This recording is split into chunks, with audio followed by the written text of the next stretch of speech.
എല്ലാവർക്കും എൻ്റെ സ്നേഹം നിറഞ്ഞ നമസ്കാരം. ഇന്നത്തെ വീഡിയോ എന്ന് പറയുന്നത് 139ാമത്തെ എപ്പിസോഡാണ്.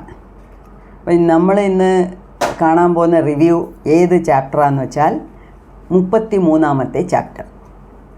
അതുമാത്രമല്ല ഈ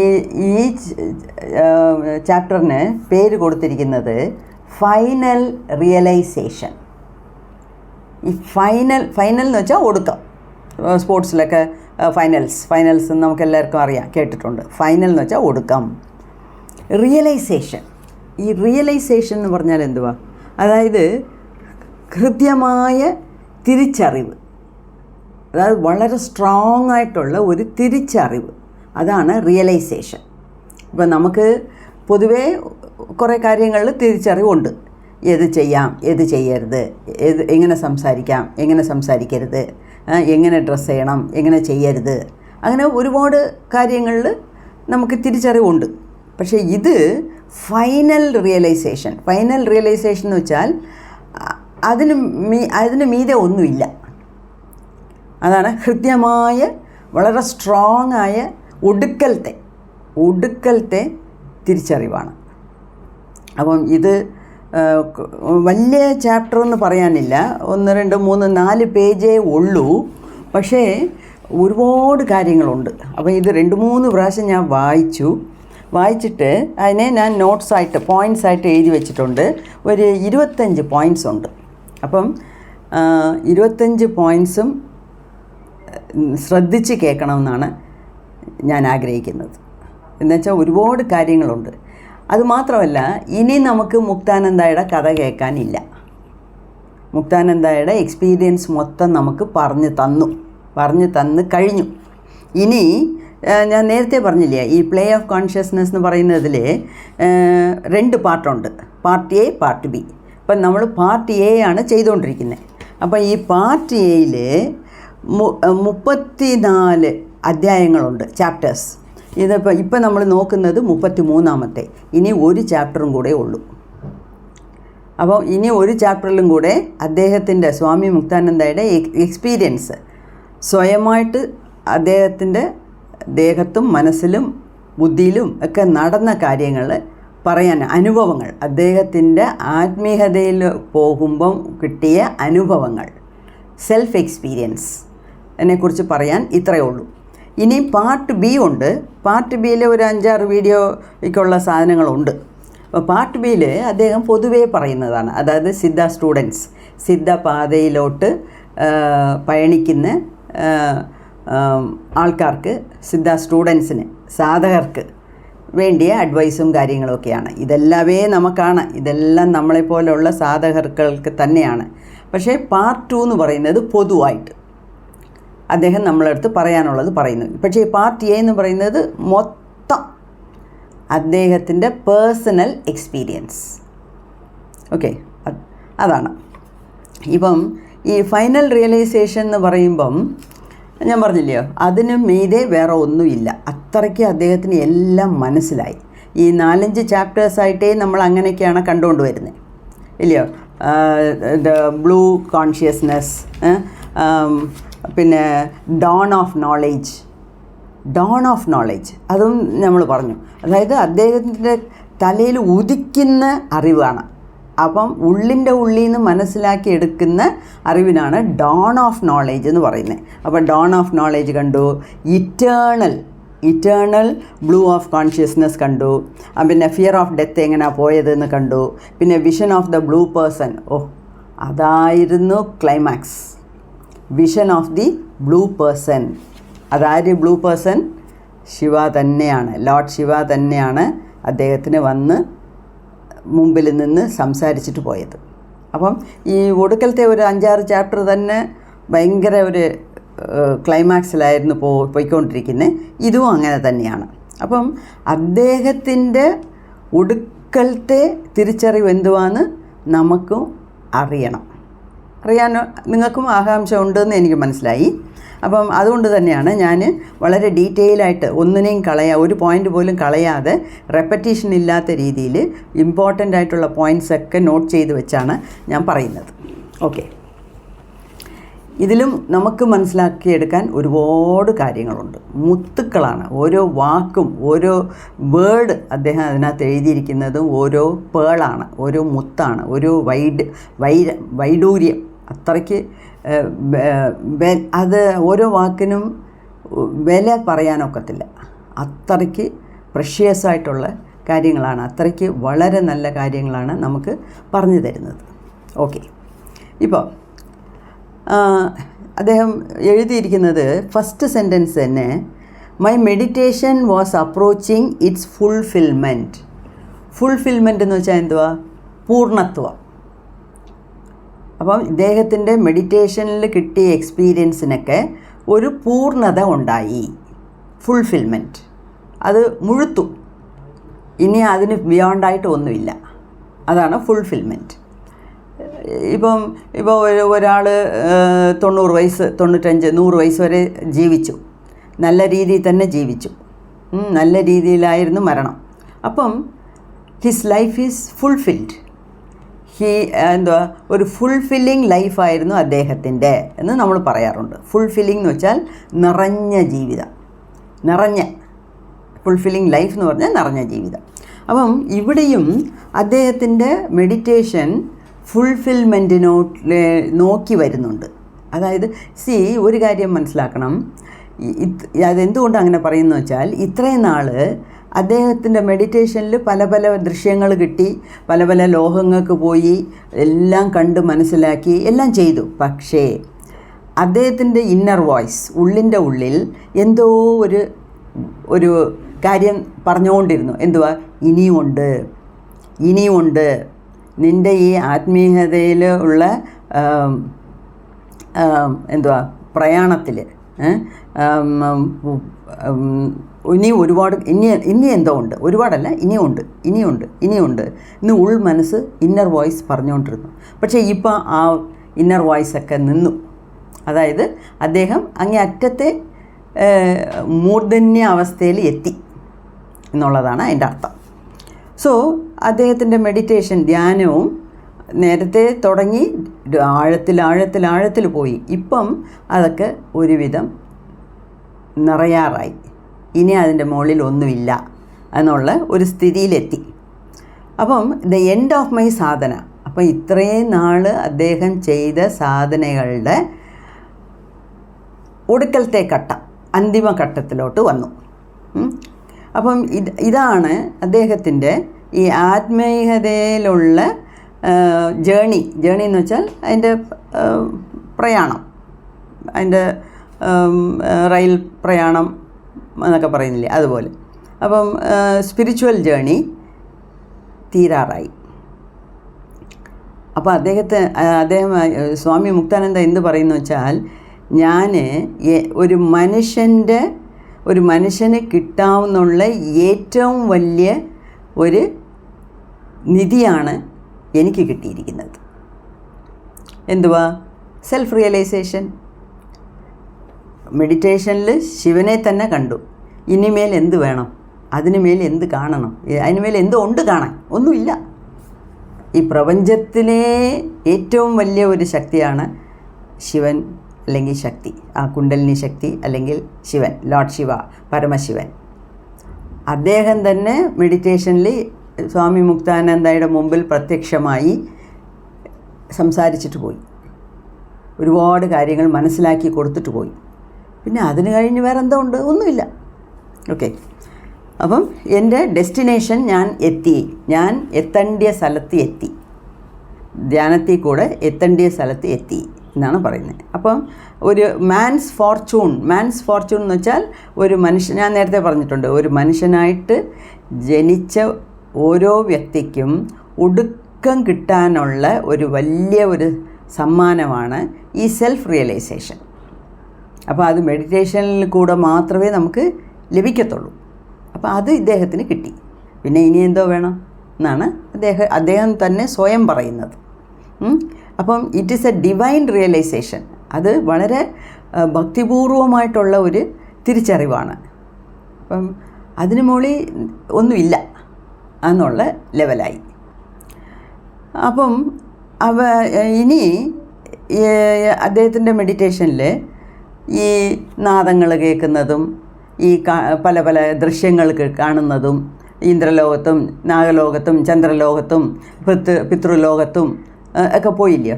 ഇനി അങ്ങനെ ഉള്ള ദൃശ്യങ്ങളൊന്നുമില്ല. ഇനി ഈ സൗണ്ട്, ഇടിമുഴക്കം, ഫ്ലൂട്ടിൻ്റെ സൗണ്ട്, കൂട്ടമണിയോ അടിക്കുന്ന സൗണ്ട്, ചീവീടിൻ്റെ സൗണ്ട്, പല പല പല ഓംകാരം, ഓം സൗണ്ട്, അതൊക്കെ കേട്ടല്ലോ. ഈ സഹസ്രാരത്തിൽ ഇടിമുഴക്കം, അതെല്ലാം ഇനി ഇല്ല. അതെല്ലാം നിന്നു. എന്നുവെച്ചാൽ അതിൻ്റെ ജോലി നടന്നു, അതിൻ്റെ ഫലം അദ്ദേഹത്തിന് കിട്ടി. അപ്പം ഇനി ഒന്നും കാണാനുമില്ല, കേൾക്കാനുമില്ല. അതേ സമയത്ത് എല്ലാം കാണുന്നുണ്ട്, കേൾക്കുന്നുണ്ട്. അതുണ്ട്, എല്ലാം ഉണ്ട് അദ്ദേഹത്തിനെ വിട്ടു പോയിട്ടില്ല. അപ്പം അദ്ദേഹം പറയുന്നത് എനിക്കെല്ലാം കിട്ടി, എനിക്ക് ഒരു മനുഷ്യ ജന്മത്തിൽ കിട്ടേണ്ടിയ മുഴുവനും എനിക്ക് കിട്ടി. അതിൻ്റെ പേരാണ് നിർവികൽപ്പ സമാധി. നിർവികൽപ്പ സമാധി എന്ന് വെച്ചാൽ എന്തൊക്കെ കിട്ടണോ അങ്ങേ അറ്റത്തെ സമാധി സ്റ്റേറ്റിലോട്ട് പോയി എന്നാണ് പറയുന്നത്. പിന്നെ അതിന് പിന്നെ ഉള്ളതെല്ലാം ഒരു സ്റ്റേജാണ്. എന്തൊരു സ്റ്റേജ്? അതായത് ഒരു സ്റ്റേജ് എന്ന് വെച്ചാൽ ഒരു ഘട്ടം, അത് അങ്ങേ അറ്റത്തെ ഒടുക്കലത്തെ ഘട്ടം. അതെന്തുവാ? Blissful state. അതാണ് ഈ ബ്ലിസ്ഫുൾ സ്റ്റേറ്റിനെ കുറിച്ചാണ് ഞാൻ നേരത്തെ പറയുമ്പോഴൊക്കെ ഒരു 6 മാസത്തിന് മുമ്പേ വീഡിയോ ഇടുമ്പം ഞാൻ പറഞ്ഞ ബ്ലിസ്ഫുൾ സ്റ്റേറ്റ് ഒന്നും നമുക്ക് മനസ്സിലാക്കാനുള്ള കഴിവായിട്ടില്ല, വിട്ടേക്ക്. അപ്പം ഇപ്പം നമുക്ക് സെൽഫായിട്ട് നമുക്ക് സ്വന്തത്തിൽ അനുഭവത്തിൽ വന്നില്ലെങ്കിൽ പോലും ഒരാൾ എഴുതുമ്പം പറയുമ്പം അത് മനസ്സിലാക്കിയെടുക്കാനുള്ള കഴിവ് നമുക്ക് വേണ്ടേ? അത് ഇപ്പം നമുക്ക് വന്നിട്ടുണ്ട് എന്ന് ഞാൻ വിചാരിക്കുന്നു. ഓക്കെ, സോ ഇപ്പം ഇനി അദ്ദേഹം എപ്പോഴുവേ ആ ബ്ലിസ്ഫുൾ സ്റ്റേറ്റ്, ബ്ലിസ്ഫുൾ എന്ന് വെച്ചാൽ ആനന്ദമല്ല, പരമാനന്ദം.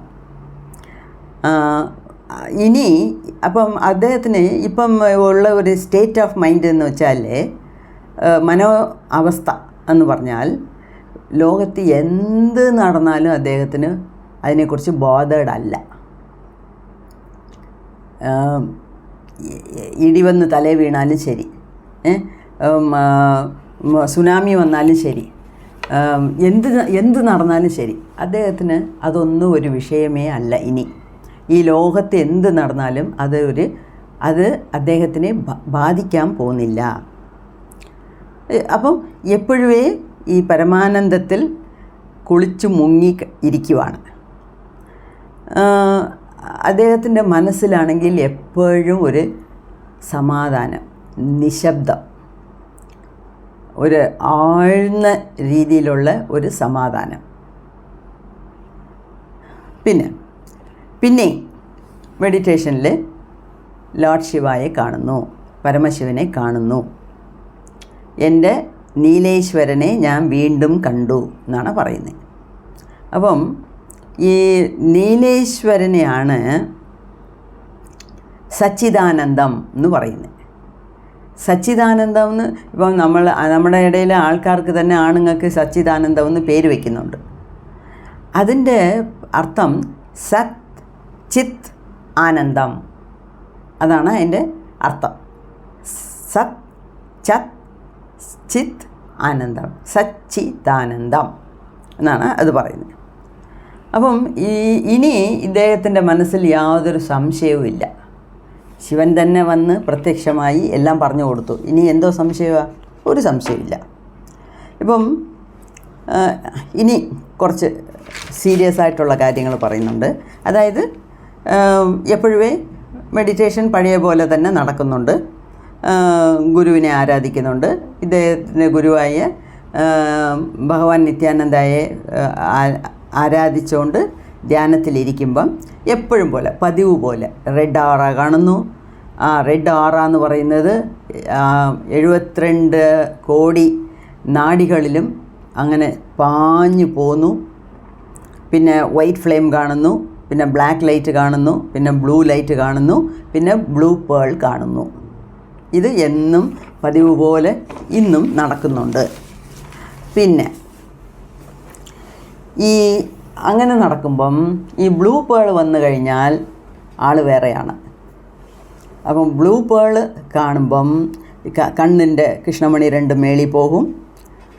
സഹസ്രാരത്തിനകത്താണ് പോയി നോക്കുന്നത്. അപ്പോൾ സഹസ്രാരത്തിനകത്ത് പോയി നോക്കുമ്പം ഈ കണ്ണ് 2ഉം അകത്തോട്ട് നോക്കി ഉച്ചന്തലയിലുള്ള സഹസ്രാര ചക്രത്തിൽ നിന്ന് ആ ബ്ലൂ പേളിനെ വലിച്ചെടുത്തുകൊണ്ട് വരിക കണ്ണ് 2ഉം. സോ അദ്ദേഹത്തിൻ്റെ കണ്ണുകൾ 2ഉം ഇപ്പോൾ അത്രയും പവർഫുള്ളായിട്ടാണ് ഇരിക്കുന്നത്. തന്നെത്താനെ അതിന് അകത്ത് പോയി ഒളിഞ്ഞിരിക്കുന്ന ബ്ലൂ പേളിനെ പിടിച്ച് വലിച്ച് വെളിക്കൊണ്ടുവന്ന് നിർത്തും. അങ്ങനത്തെ സ്ഥിതിയാണ് ഇപ്പോൾ. പിന്നെ ആ ബ്ലൂ പേളിനെ കാണുമ്പോഴത്തേക്ക് എല്ലാം നീല നിറത്തിലാണ് കാണുന്നത്. എല്ലാം നീല നിറമെന്ന് വെച്ചാൽ ഈ ആകാശം, ഭൂമി എല്ലാമേ ലൈറ്റ് ബ്ലൂ കളറിൽ ആണ് കാണുന്നത്. അതായത് ഇപ്പം ഭൂമി മൊത്തം ബ്ലൂ ലൈറ്റ് ഇട്ട് വെച്ചാൽ എങ്ങനെ ഇരിക്കും, അങ്ങനത്തെ ഒരു ദൃശ്യമാണ് ഇദ്ദേഹത്തിന് കിട്ടുന്നത് ഇപ്പോൾ. അതെല്ലാം ഈ ബ്ലൂ പേളിൻ്റെ ഇഫക്റ്റാണ്. അതുമാത്രമല്ല ഇനി ആ പേളിൻ്റെ രീതിയിലല്ല അത്. പേളെന്ന് വെച്ചാൽ ചെറിയ ഒരു മുത്ത് ഇല്ലയോ. ഇപ്പോൾ ആ പേളിൻ്റെ രീതിയിലല്ല. ഭയങ്കരമായിട്ട് പ്രകാശിക്കുന്നു, നല്ല തിളക്കമാണ്. അത് എന്നും തീരാത്ത, എന്നും അണയാത്ത ഒരു വെളിച്ചമാണ്. അപ്പം it is the divine light of chiti. അപ്പം ഇത് ആ ബ്ലൂ പേളിൽ നിന്ന് വരുന്ന ബ്ലൂ ലൈറ്റ് എന്ന് പറയുന്നത് കുണ്ടലിനി ശക്തിയോടെ divine light of Chithi, kundalini ശക്തിയുടെ വെളിച്ചമാണ് അത് എന്നാണ് പറയുന്നത്. അതുമാത്രമല്ല ഈ വെളിച്ചം ഈ ഭൂമിയിൽ മാത്രമല്ല, ഈ പ്രപഞ്ചം ഒട്ടുക്കെ പരന്ന് വിരിഞ്ഞ് കിടക്കുന്നു. പ്രപഞ്ചം ഒട്ടുക്കെ വിരിഞ്ഞ് കിടക്കുക. അപ്പം ഹോൾ യൂണിവേഴ്സ്, ഈ പ്രപഞ്ചം മൊത്തമേ അദ്ദേഹത്തിന് ഈ ലൈറ്റിനകത്ത് കാണാൻ പറ്റുന്നു. ഇതിൽ ഈ ബ്ലൂ പേളിൽ നിന്ന് വരുന്ന ലൈറ്റിൽ ഈ ഭൂലോകത്തിനെ മാത്രമല്ല മൊത്ത പ്രപഞ്ചത്തിനെയും അതിനകത്ത് കാണാൻ പറ്റുന്നു. അപ്പം ഈ ലോകത്തുള്ള എല്ലാമേ ഈ കുണ്ടലിനി ശക്തിയുടെ വെളിപ്പാടാണ് എന്ന് പറയുന്നു. അപ്പോൾ അത് തന്നെയാണ് ഈ കുണ്ടലിനി ശക്തി എന്ന് പറയുന്ന ഒരു ശക്തിയാണ് ഈ ലോകത്ത് ഉള്ള എല്ലാ ജീവനിലും നിറഞ്ഞിരിക്കുന്നത്. അത് ഒരു ചെറിയ എറുമ്പാകാം, വലിയ മൃഗമാകാം, പക്ഷികളാകാം, പല ദൈവങ്ങളാകാം. ദൈവങ്ങളെന്ന് വെച്ചാൽ നമ്മളുണ്ടാക്കിയെടുത്ത ദൈവങ്ങൾ. അപ്പം ദൈവം എല്ലാത്തിലും, കാണുന്ന എല്ലാത്തിലും നിറഞ്ഞിരിക്കുന്നത് ഈ കുണ്ടലിനി ശക്തിയുടെ ഒരു വക വെളിപ്പാടാണ് എന്നാണ് പറയുന്നത്. അങ്ങനെയാണ് ഇദ്ദേഹത്തിന് ഫൈനൽ റിയലൈസേഷൻ കിട്ടുന്നത്. പിന്നെ ഈ ലോകത്തിനെക്കുറിച്ചുള്ള പ്രജ്ഞയേ ഇല്ല അദ്ദേഹത്തിന്. ലോകത്തിനെക്കുറിച്ചുള്ള യാതൊരു പ്രജ്ഞയും ഇല്ല, ഫീലിങ്സും ഇല്ല. എപ്പോഴും ആ ബ്ലിസ്ഫുൾ സ്റ്റേറ്റിലാണ്, ഇങ്ങനെ ഒരു മയക്കത്തിലാണ് ഇരിക്കുന്നത്. പിന്നെ ഈ ബ്ലൂ ലൈറ്റിൽ ഗുരുദേവിനെ കാണുന്നു. ഗുരുദേവ് എന്ന് പറയുന്നത് ഭഗവാൻ നിത്യാനന്ദ ഈ 2 കൈയും പൊക്കി മുക്താനന്ദയെ അനുഗ്രഹിക്കുന്ന പോലെ ഇങ്ങനെ കാണുന്നു. ആ ബ്ലൂ ലൈറ്റിൽ നിത്യാനന്ദയുടെ ദേഹം, മുഖം തെളിയുന്നു. 2 കൈയും വെച്ച് ഇദ്ദേഹത്തിനെ അനുഗ്രഹിക്കുന്ന പോലെ കാണുന്നു. അപ്പം എൻ്റെ ഗുരുവാണല്ലോ എന്ന് പറഞ്ഞ് തിരിച്ചിങ്ങനെ നോക്കുന്നു. തിരിച്ച് നല്ലപോലെ ഉറ്റുനോക്കുന്നു. നോക്കുമ്പം കാണുന്നത് പരമശിവനാണ്. നിത്യാനന്ദയുടെ രൂപം മറഞ്ഞ് കയ്യിൽ ത്രിശൂലവും കൊണ്ട് നിൽക്കുന്ന ശിവനെയാണ് കാണുന്നത്. പിന്നെ അപ്പം ശിവനെ കുറിച്ചുള്ള വർണ്ണന അത് നേരത്തെയും പറഞ്ഞു. ദേഹം മൊത്തം നീലമാണ് ശിവനെ ഇദ്ദേഹം കാണുന്നത് ദേഹം മൊത്തം നീലം, എന്തോ ഒരു ഭംഗി. ആ ഭംഗി എന്നുള്ള വാക്കിനൊന്നും അർത്ഥമില്ല, അത്രയ്ക്ക് ഭംഗിയായിട്ടുള്ള ഒരു ദേഹം, ആ ചെതുക്കിയ പോലുള്ള കൈയും വിരലുകളും നഖങ്ങളും മൂക്കും മുഖവും കണ്ണും എല്ലാം, നെഞ്ചും വയറും കാലും തൊട കാൽ വിരൽ മൊത്തം നീല കളറിൽ അത്രയും ഭംഗിയായിട്ടുള്ള ഒരു രൂപത്തിനെയാണ് ശിവനായിട്ട് ഇദ്ദേഹം കാണുന്നത്. അപ്പം അത് കാണുമ്പോഴത്തേക്ക് ഇദ്ദേഹത്തിന് വേറെ ഒന്നും ഓർമ്മയില്ല. അത് തന്നെ ഇങ്ങനെ കണ്ട് അമ്പരന്ന് പോയിരിക്കുന്നു എന്ന് പറയത്തില്ലേ, അതുപോലെ ഇങ്ങനെ അതിശയിച്ച് പോയി നോക്കിക്കൊണ്ടിരിക്കുക. അപ്പോഴത്തേക്ക് as I watched he changed. പിന്നെ ഗുരുവിൻ്റെ രൂപമാണ് തെളിയുന്നത്, നിത്യാനന്ദയുടെ രൂപം തെളിയുന്നു. ആദ്യം നിത്യാനന്ദ ഇങ്ങനെ അനുഗ്രഹിക്കുന്ന പോലെ കണ്ടു. കുറച്ച് കഴിഞ്ഞപ്പോൾ ആ ബ്ലൂ ലൈറ്റിൽ തന്നെ പതുക്കെ ആ നിത്യാനന്ദയുടെ രൂപം മാറി ശിവൻ്റെ രൂപം കണ്ടു, പ്രത്യക്ഷമായി. ശിവൻ്റെ രൂപത്തിനെ ഇങ്ങനെ കണ്ട് മതിയായിട്ടില്ല, ഇങ്ങനെ കണ്ട് രസിച്ചുകൊണ്ട് അതിശയിച്ച് വായും വളർന്ന് ഇങ്ങനെ നോക്കിക്കൊണ്ടിരിക്കുക മുക്താനന്ദ. അപ്പോഴത്തേക്ക് പതുക്കെ ആ ദൃശ്യം മാറി തിരിച്ച് നിത്യാനന്ദയെ കാണുന്നു. പിന്നെ നിത്യാനന്ദയുടെ രൂപം മാറി അവിടെ മുക്താനന്ദയെ തന്നെ ഇദ്ദേഹം കാണുന്നു. മുക്താനന്ദ തൻ്റെ സ്വന്തം സ്വയം ആ രൂപത്തിൽ അവിടെ തെളിഞ്ഞ് കാണുന്നു. ഈ ഇടയിൽ നമ്മളൊരു ചാപ്റ്റർ വായിച്ചു, I see my own vision, എന്നെ തന്നെ ഞാൻ കാണാൻ പറ്റി എന്ന് ഒരു ചാപ്റ്റർ ഉണ്ടായിരുന്നു. ഇപ്പം ഇവിടെ ഈ മുക്താനന്ദ ഈ ബ്ലൂ പേളിൽ വരുന്ന ബ്ലൂ ലൈറ്റിൽ കാണുന്നത് ആ മുക്താനന്ദ മെഡിറ്റേഷനിൽ ഇങ്ങനെ അദ്ദേഹത്തിൻ്റെ ഓപ്പോസിറ്റിൽ കണ്ടില്ലേ, അതിനു മുമ്പേ ഉള്ള മുക്താനന്ദയാണ് കാണുന്നത്. അപ്പോൾ എല്ലാത്തിനും എന്തൊക്കെയോ കാര്യങ്ങളുണ്ട്. അപ്പം അതിനു മുമ്പേ ഉള്ള മുക്താനന്ദയുടെ രൂപമാണ് തെളിഞ്ഞ് വരുന്നത്. അപ്പം അതിൽ മുക്താനന്ദയുടെ ദേഹം, ഈ പോർത്തിയിരിക്കുന്ന ഷോള്, രുദ്രാക്ഷമാല എല്ലാം നീല കളറിൽ കാണുന്നു. എല്ലാം നീല. ആ നീല എന്ന് പറയുന്നത് കണ്ണിന് അത്രയും കുളിർമയായിട്ടുള്ള നീലമാണ് അദ്ദേഹം കാണുന്നത്. പിന്നെ ഉടനെ മുക്താനന്ദമ്മ പോയി തിരിച്ചും ശിവൻ്റെ രൂപം തെളിഞ്ഞു. ശിവൻ്റെ രൂപം കഴിഞ്ഞ് നിത്യാനന്ദയുടെ രൂപം കാണുന്നു. അങ്ങനെ ഇങ്ങനെ ഇവർ 3 പേരുടെയും രൂപങ്ങളാണ് മാറി തെളിയുന്നത്. അപ്പം ഇതിൽ നിന്ന് ഈ ഇദ്ദേഹത്തിന് കിട്ടുന്ന ഫൈനൽ റിയലൈസേഷൻ അല്ലെങ്കിൽ നമുക്ക് മനസ്സിലാക്കിയെടുക്കാൻ പറ്റുന്ന ഒരു സംഗതി ഉണ്ട്. അതായത് നിത്യാനന്ദയും ശിവനും ഞാനും എല്ലാം ഒന്നാണ്. അതാണ് I M he is I. ഞാനാണ് ശിവനാണ് ഞാൻ എന്നുള്ള തിരിച്ചറിവാണ് ഇവിടെ പറയുന്നത്. അപ്പം ദൃശ്യങ്ങൾ മാറി വരാം. ഗുരുവിനെ കാണാം, പിന്നെ ശിവനെ കാണാം, ഗുരു പിന്നാണ് ദൈവത്തിനെ കണ്ടു, പിന്നെ സ്വയം അവനവൻ്റെ ഇമേജിനെ കാണുന്നു, പിന്നെ ആ ഇമേജ് മാറി ശിവനെ കാണുന്നു, പിന്നെ ശിവൻ്റെ ഇമേജ് മാറി ഗുരുവിനെ കാണുന്നു. അപ്പം ഗുരുവും ശിവനും ഞാനും എല്ലാം ഒന്നാണ് എന്നുള്ള തിരിച്ചറിവ് ഇദ്ദേഹത്തിന് കിട്ടുന്നു.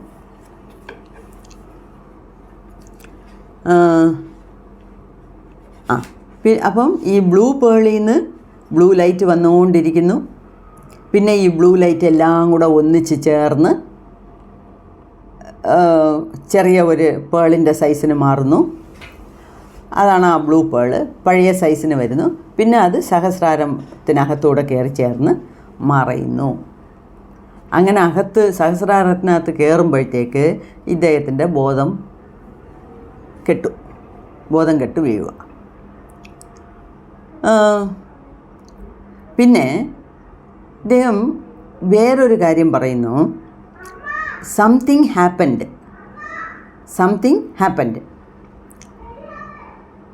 A supreme secret but I have no permission to write it here.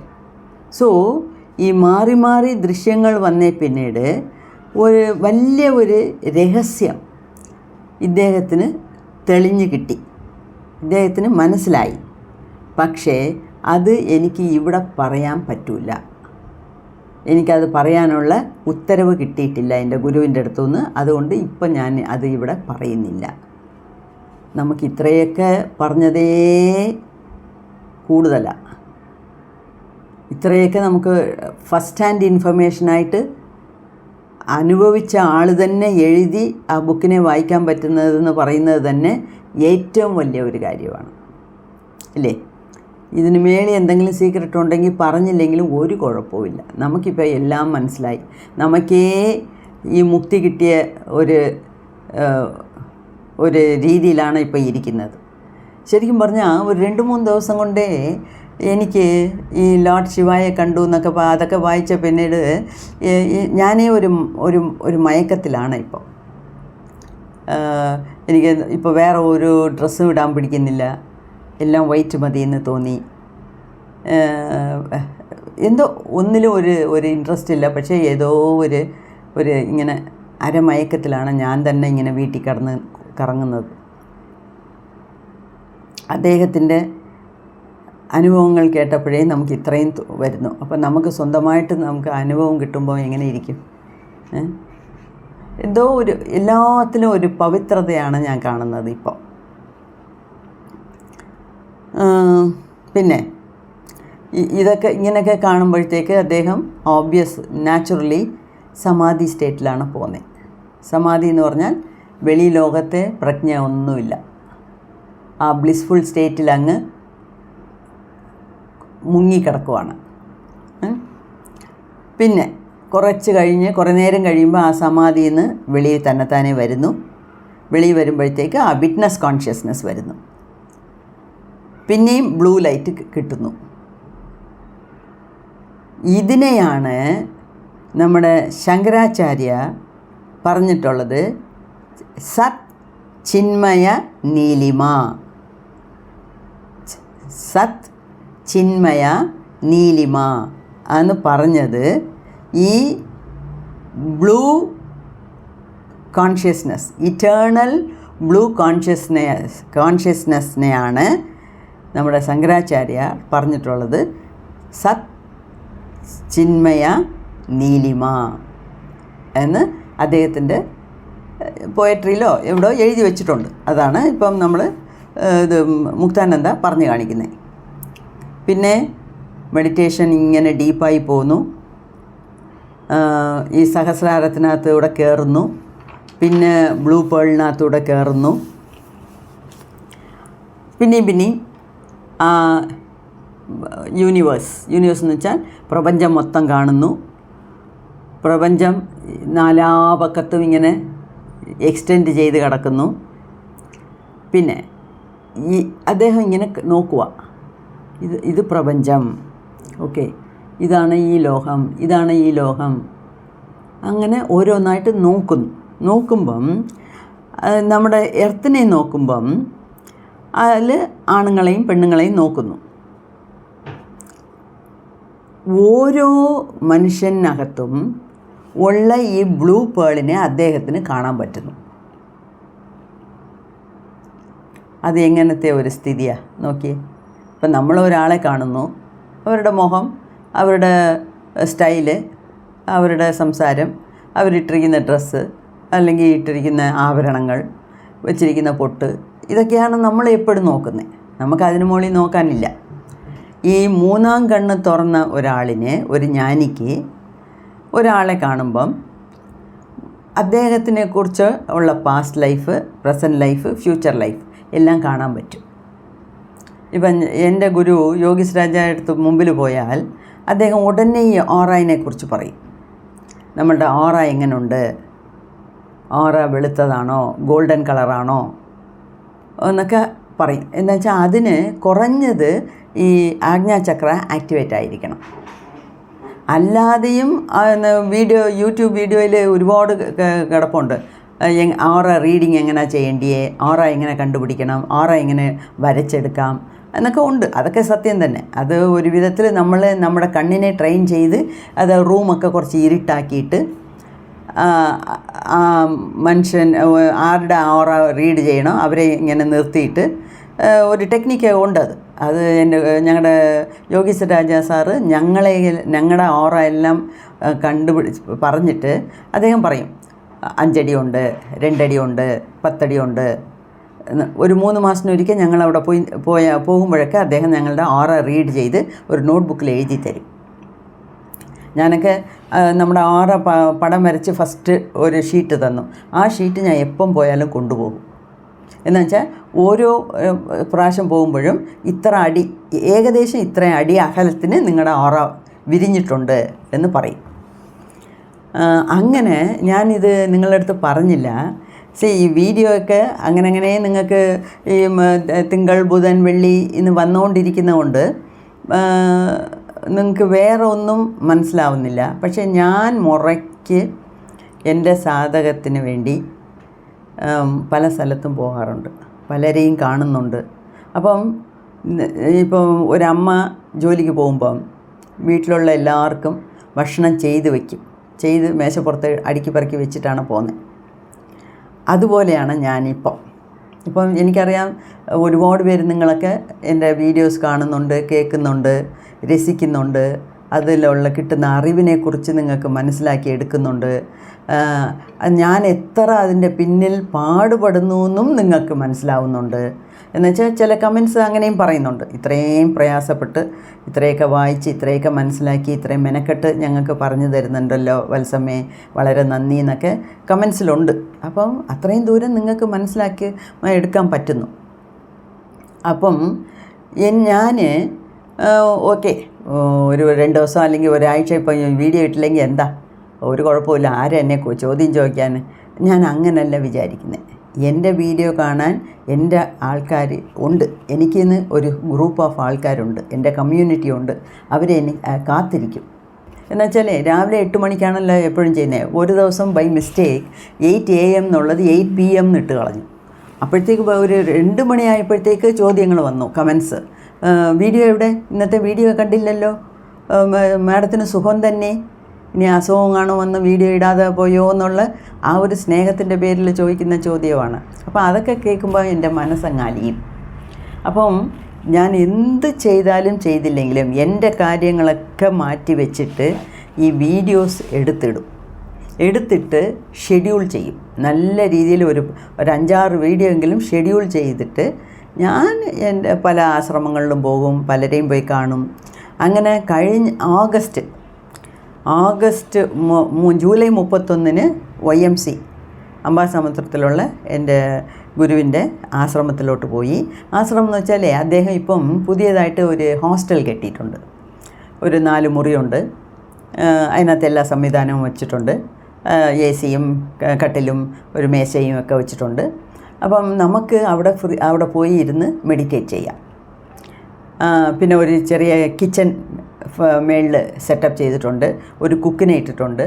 അപ്പം സാത്വിക ഫുഡാണ് ആ കുക്കിന് ചെയ്യാൻ പറഞ്ഞിട്ടുള്ളത്. അതായത് ലഘുഭക്ഷണങ്ങൾ, പഴങ്ങൾ, ഈ പൾസസ്, അതായത് ഈ കുരിപ്പിച്ച പയറ് വകകൾ, അതൊക്കെ വെച്ച് വേണം കൂട്ടാനുണ്ടാക്കാൻ.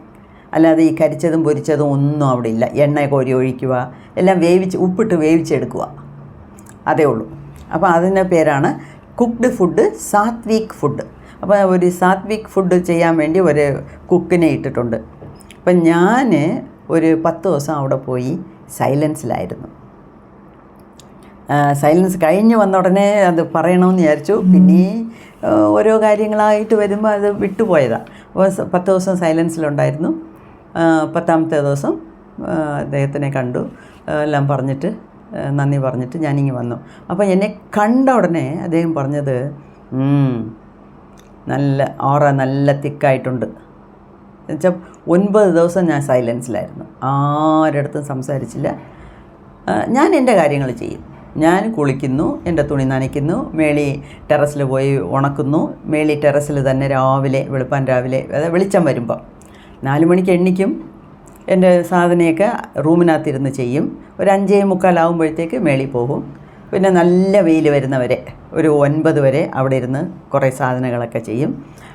പിന്നെ റൂമിനകത്തായിരിക്കും. പിന്നെ വൈകുന്നേരം ഒരു 5:30 ആകുമ്പോൾ 5:30 തൊട്ട് 7 വരെ മേളിൽ ടെറസിൽ നടക്കും. പിന്നെ ഇവിടുന്നേ ഞാൻ കുറേ ഫ്രൂട്ട്സൊക്കെ വാങ്ങിച്ചുകൊണ്ട് പോയിട്ടുണ്ട്. അപ്പോൾ രാത്രിയൊക്കെ ഫുഡൊന്നുമില്ല, ഫ്രൂട്ട്സ് കഴിച്ചുകൊണ്ടിരിക്കും. അങ്ങനെ ആരടുത്തും മിണ്ടിയിട്ടില്ല. 9 ദിവസം ഞാൻ ഒറ്റയ്ക്ക് എൻ്റെ റൂമിലായിരുന്നു. അത് കഴിഞ്ഞ് അടുത്ത ദിവസം എൻ്റെ വീട്ടിൽ നിന്ന് വിളിക്കാൻ വരും. അപ്പം സാറ് ഇന്നോടെ ഞാൻ സൈലൻസ് മതിയാക്കുവാണ് എന്നൊക്കെ പറഞ്ഞപ്പം അദ്ദേഹം ആദ്യം കണ്ടപ്പം ആറ നല്ല തിക്കായിട്ടുണ്ട്, ഗോൾഡൻ ആറ നല്ല പോലെ തെളിഞ്ഞിട്ടുണ്ട് എന്ന് പറഞ്ഞു. എനിക്കത് മതി. എന്നുവെച്ചാൽ നമ്മൾ ഈ 9 ദിവസം ഞാൻ പറഞ്ഞില്ലേ, എനിക്ക് സൈലൻസിലിരിക്കുന്നത് വലിയ ഇഷ്ടമാണ്, കണ്ണടച്ച് മിണ്ടാതിരിക്കുന്നതും ഇഷ്ടമാണ്. അപ്പം ഞാനായി എൻ്റെ ജോലിയായി. പിന്നെ അവിടെ മൊബൈലും കാര്യങ്ങളും ഒന്നുമില്ല. അപ്പം നമ്മൾ ഇരിക്കുക, ധ്യാനിക്കുക, ഉറക്കം വരുമ്പോൾ ഉറങ്ങുക, വിശക്കുമ്പം കഴിക്കുക, അങ്ങനെ. അപ്പം ഈ സൈലൻസിൻ്റെ പവർ എന്ന് പറയുന്നത് അതാണ്. അപ്പം നമ്മൾ സൈലൻ്റായിട്ടിരിക്കുമ്പം നമ്മളുടെ ആറ നല്ല തിക്കാകും. അതുമാത്രമല്ല, ഈ ഗോൾഡൻ ആറ ഞാൻ നേരത്തെ പറഞ്ഞിട്ടുണ്ട്, ഈ ഗോൾഡൻ കളറിലെ ആറ ഈ ദൈവങ്ങളുടെ പടത്തിനെ ചുറ്റിയാണ് ഗോൾഡൻ കളർ ആറ വരയ്ക്കുന്നത്. അപ്പം നമ്മളെ ചുറ്റിയൊക്കെ വൈറ്റ് കളർ ആറയാണ്. അതുപോലും ഈ ആറ കളറ് മാറും നമ്മളുടെ മനസ്സ് മാറുന്നതിനേറ്റ പോലെ. ദേഷ്യം വരുമ്പോൾ ഒരു കളറായിരിക്കും, ദുഃഖിച്ചിരിക്കുമ്പോൾ ഒരു കളറായിരിക്കും. ആറയുടെ കളറ് മാറും. പൊതുവേ നല്ല ഒരു മനസ്സുള്ള ഒരു വ്യക്തിക്കാവുമ്പം വൈറ്റ് കളർ ആറയാണ്. അതിൻ്റെ മീതെയാണ് ആ ഗോൾഡൻ കളർ ആറ വരുന്നത്. അപ്പം നല്ല ഗോൾഡൻ ആറ നല്ല തെളിഞ്ഞ് വന്നിട്ടുണ്ട് എന്ന് പറഞ്ഞപ്പം 9 ദിവസം സൈലൻസിലിരുന്നതിൻ്റെ ഫലം നമുക്ക് കിട്ടി എന്നുള്ള ഒരു സന്തോഷമായിരുന്നു. അപ്പം ഞാനിങ്ങനെ ഷെഡ്യൂൾ ചെയ്ത് നേരത്തെ എടുത്ത് അതിൻ്റേതായ ബുദ്ധിമുട്ടുകളുണ്ട്, ഇല്ലയെന്നല്ല. എന്നാലും എനിക്കതിലൊരു സന്തോഷമുണ്ട്. എന്നുവെച്ചാൽ നിങ്ങളൊക്കെ കാണുന്നു, കേൾക്കുന്നു, കമൻസ് എഴുതുന്നു എന്ന് പറയുമ്പോൾ നമുക്കൊരു കമ്മ്യൂണിക്കേഷൻ കിട്ടുന്നു, ഒരു ഫീഡ്ബാക്ക് കിട്ടുന്നു. അപ്പം ഞാൻ ഉദ്ദേശിക്കുന്ന കാര്യം നടക്കുന്നു. എനിക്കത് മതി. അല്ലാതെ എനിക്ക് ഈ മോണിറ്റൈസേഷനും യൂട്യൂബ് തരുന്ന കാശിനോ അല്ലെങ്കിൽ ആളുകൾ എന്നെ പുകഴ്ത്തി പറയണമെന്നോ പൊക്കി പറയണമെന്നോ അതിലൊന്നും എനിക്ക് കാര്യമില്ല. ഞാൻ ഉദ്ദേശിക്കുന്ന കാര്യം നിങ്ങളിൽ നടന്നാൽ അതാണ് എനിക്ക് കിട്ടുന്ന ഫലം. ഓക്കെ. സോ ഇപ്പോൾ എന്തിനാ അതൊക്കെ സംസാരിച്ചത് ഞാൻ? ഓരോ വ്യക്തിയിലും ഇദ്ദേഹം ഓരോ മനുഷ്യനെ കാണുമ്പോഴും, ആണിനെയും പെണ്ണിനെയും കാണുമ്പം അവരുടെ സഹസ്രാരത്തിൽ ഇരിക്കുന്ന ബ്ലൂ പേളിനെ ഇദ്ദേഹത്തിന് കാണാൻ പറ്റുന്നു. അതായത് നെറ്റിക്കണ്ണ് ആക്ടിവേറ്റ് ആയവർക്ക് ആറ കാണാൻ പറ്റുന്ന പോലെ, ഇപ്പം എൻ്റെ ഗുരുവൊക്കെ ആറ വായിച്ച് റീഡ് ചെയ്ത് പറയുന്ന പോലെ ഇദ്ദേഹത്തിന് ആരെ കണ്ടാലും അകത്തുള്ള ബ്ലൂ പേളിനെ കാണാൻ പറ്റുന്നു. In all men and women the blue pearl the same as in me. എൻ്റെ സഹസ്രാരത്തിലുള്ള അതേ ബ്ലൂ പേളാണ് എല്ലാവരുടെയും സഹസ്രാരത്തിൽ ഉള്ളത്. അത് എനിക്ക് വളരെ ക്ലിയറായിട്ട് കാണാൻ പറ്റുന്നു. So it is the full realisation. അപ്പോൾ അങ്ങനെയൊക്കെ അതാണ് ഉച്ചപക്ഷമായ, അതായത് മൂർധന്യ അവസ്ഥയിൽ ടോപ്പ് ലെവലിലുള്ള തിരിച്ചറിവ്. ഉള്ളതിനെ ഉള്ളതായിട്ട് കാണണം, സത്യത്തിനെ സത്യമായിട്ട് മനസ്സിലാക്കണം. അതാണ് തിരിച്ചറിവ്. പിന്നെ അദ്ദേഹത്തിൻ്റെ മെഡിറ്റേഷൻ താനെ നിന്നു. പിന്നെ നോർമൽ ബോഡിയിലുള്ള ബോധം വന്നു വെച്ചാൽ ബോധം കെട്ടല്ല ഇതൊക്കെ ചെയ്യുന്നത്. മെഡിറ്റേഷനിൽ ചെയ്യുമ്പം നിങ്ങൾക്കും അറിയാമായിരിക്കും, മെഡിറ്റേഷനിൽ ഇരുന്ന് ചെയ്യുമ്പം താനെ നമ്മളുടെ ദേഹത്തിനെ മറക്കും. ഈ ശ്വാസം നിരീക്ഷിച്ച് തുടങ്ങിയാലും കുറേ കഴിയുമ്പം ശ്വാസമേ ഇല്ലാതെ പോലെ ആകും, ഇല്ല? ആ സ്റ്റേജൊക്കെ എനിക്കും എത്തിയിട്ടുണ്ട്. അതൊക്കെ കുറച്ച് ശ്രമിച്ചാലേ കിട്ടുന്നതാണ്. പിന്നെ മെഡിറ്റേഷൻ നിന്നു, നോർമൽ ബോഡി കോൺഷ്യസ്നെസ്സിന് വന്നു. എന്നാലും ഈ ഉള്ളിൻ്റെ ഉള്ളിൽ ഈ ബ്ലൂ പേള് കണ്ടുകൊണ്ടേയിരിക്കും. അത് പിന്നെ എന്നും ഇപ്പോഴും മെഡിറ്റേഷൻ തുടരുന്നുണ്ട്. പക്ഷേ ഇതിന് മുകളിൽ ഒന്നും ഇല്ല എന്നുള്ള സത്യം അദ്ദേഹത്തിന് മനസ്സിലായി. പിന്നെ കണ്ണ് തുറന്നിരുന്നാലും കണ്ണ് അടച്ചിരുന്നാലും അദ്ദേഹത്തിൻ്റെ കണ്ണിൻ്റെ മുമ്പിൽ ആ ബ്ലൂ പേൾ തെളിയും എപ്പോഴും.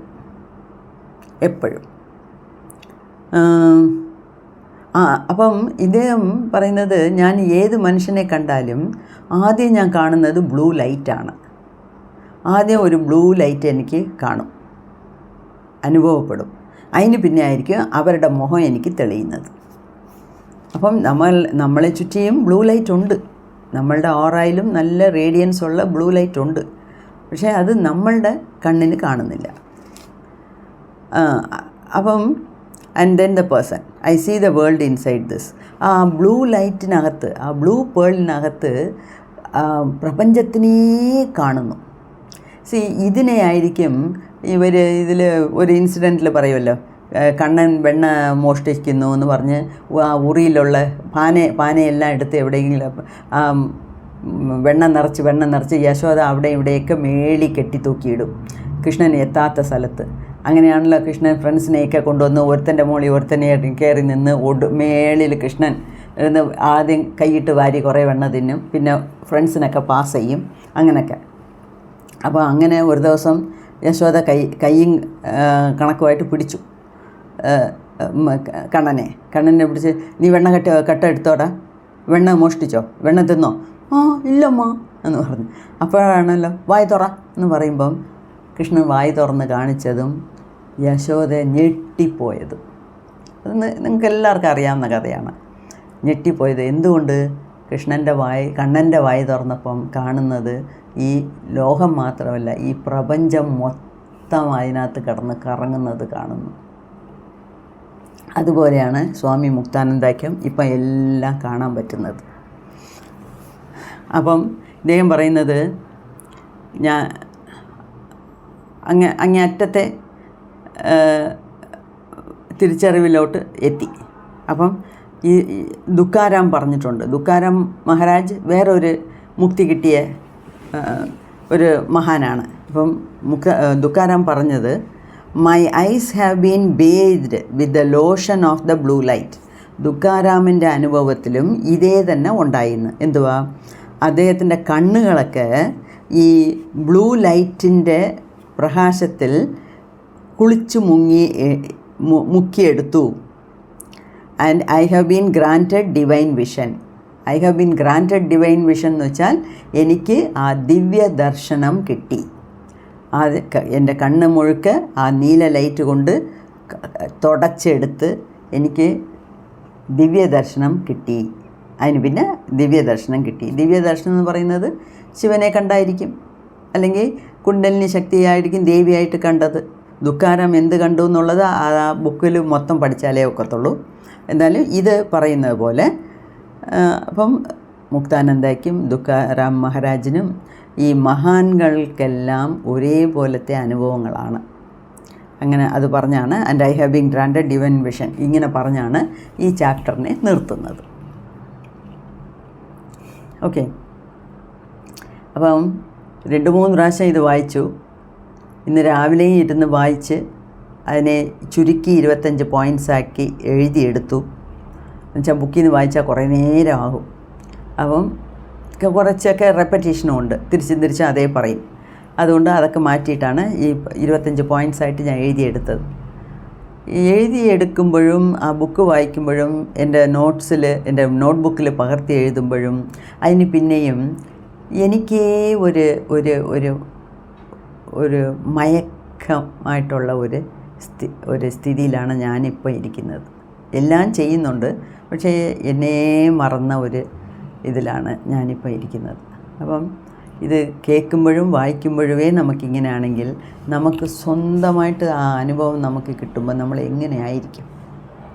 ദൈവമേ, നമുക്കെല്ലാവർക്കും, അതായത് ഈ ആത്മീയതയിലുള്ള പാതയിൽ കൂടെ നടന്ന് ചെല്ലുന്ന നമുക്ക് മുക്തി കിട്ടണമെന്ന ആഗ്രഹത്തിൽ നമ്മൾ വേഗമായിട്ട് നടക്കുന്നുണ്ട്.